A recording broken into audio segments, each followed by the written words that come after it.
Hab's geschafft. Du hast es geschafft. Boah, leck mir am Arsch. Nie wieder. Nie wieder. Nie wieder? Nie wieder. Nie Du wieder. siehst gleich nach 2 Wochen Michelle wieder. Wie fühlt sich das an? Boah, am liebsten würde ich die küssen und am liebsten würde ich sie in ein Gebüsch schmeißen.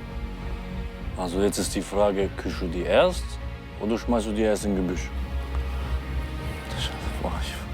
War zu viel für mich. War zu viel für mich. Das hat man gemerkt. War wirklich zu viel. Aber es war auch heftig, kann man nicht anders sagen. Warum tut die mir das an? Was ist der Sinn von ihr gewesen? Manchmal habe ich das Gefühl, sie kam hier nur, um Schluss zu machen.